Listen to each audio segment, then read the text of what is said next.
बहुत समय पहले मोदीपुर गांव में एक बहुत अमीर सेठ जी रहा करते थे जिनका नाम अहम सेठ था।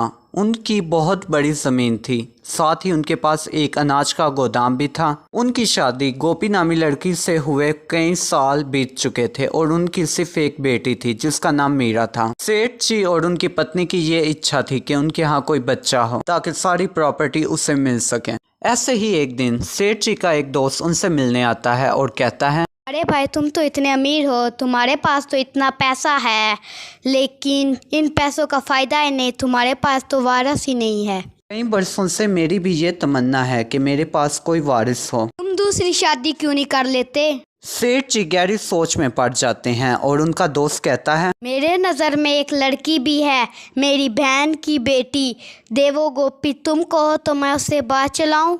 सेठ जी हामी भर लेते हैं और कुछ दिनों बाद वो देवो गोपी से शादी कर आ जाते हैं। ये देखकर गोपी थोड़ा दुखी होती है लेकिन वो एक शब्द नहीं बोलती। और कुछ दिन गुजरते हैं तो गोपी पूरा दिन काम करती है जबकि देवो गोपी सिर्फ आराम करती हैं। और कुछ दिनों बाद उसने अपने असली रंग दिखाना शुरू कर दिए। जैसे ही सेठ अहम काम कर घर आते तो वो कहती, हाय मेरी पतली कमर, हाय हाय मैं तो मर गई। ये सुनकर अहम कहता है, क्या हुआ? देवो गोपी कहती है, वो मैं पूरा दिन काम कर के सुबह सफाई करो और रात को झाड़ू लगाओ, इतना काम होता है, आपको क्या बताऊं?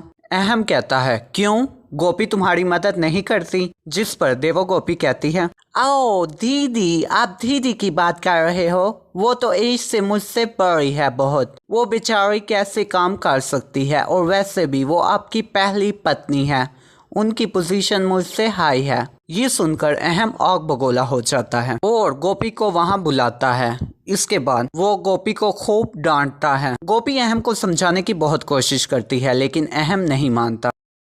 ऐसे ही समय बीतता है और देवो गोपी कुछ ना कुछ नाटक कर रोजाना गोपी को डांट पड़वाया करती थी और अहम जी के पीछे सारा काम गोपी से करवाया करती थी।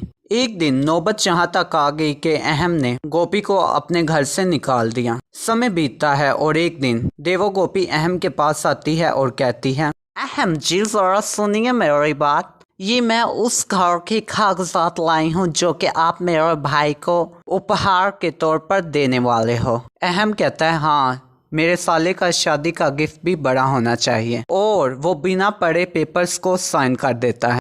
ऐसे ही दिन गुजरते हैं और एक दिन देवो गोपी अपने भाई के साथ अहम को घर से बाहर निकाल देती है। जिस पर अहम कहता है, देवो, ये तुम क्या कर रही हो? ये घर जायदाद ये सब कुछ मेरा है और तुम भी मेरी हो। जिस पर देवो गोपी कहती है, अरे बुड्ढे, ये तुमने सोच भी कैसे लिया कि मैं तेरे साथ रहूंगी और तेरी पत्नी बनकर?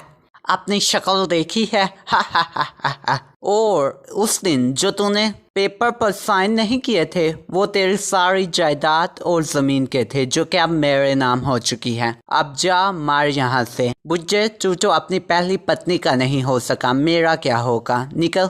और इस तरह देवो गोपी अहम को निकाल देती है। ये सब सुनकर अहम को दिल का दौरा पड़ जाता है और गांव वाले उसे हॉस्पिटल ले जाते हैं। जब ये बात गोपी को पता चलती है वो अपनी बेटी मीरा के साथ उन्हें देखने वहां आ जाती है। वो अहम जी को देखकर रोते लग जाती हैं जबकि उनकी दूसरी पत्नी देवो उन्हें देखने तक नहीं आती। देवो गोपी अपने बॉयफ्रेंड के साथ शादी कर लेती है और कुछ दिन गुजरते हैं तो देवो गोपी की जायदाद उसका बॉयफ्रेंड लेकर भाग जाता है। अहम और देवो को अपनी करनी का फल मिल जाता है। तो दोस्तों, कैसी लगी आपको आज की हमारी ये कहानी? कल के लकी विनर्स के नाम ये रहे और आज की पहेली ये है कि अहम ने देवो गोपी से किस लिए शादी की थी? थोड़ा सोचिए और अपना आंसर नीचे कमेंट कर दें। लकी विनर्स के नाम कल की वीडियो में लिए जाएंगे। अगर आपको आज की हमारी ये वीडियो पसंद आई है तो वीडियो को लाइक कर दें और साथ ही ऐसे इंटरेस्टिंग वीडियोस के लिए हमारे चैनल को सब्सक्राइब करें और साथ ही बेल आइकन पर ज़रूर क्लिक करें ताकि आने वाली हर वीडियो आपको सबसे पहले मिल सके। अपना बहुत सा ख्याल रखिए।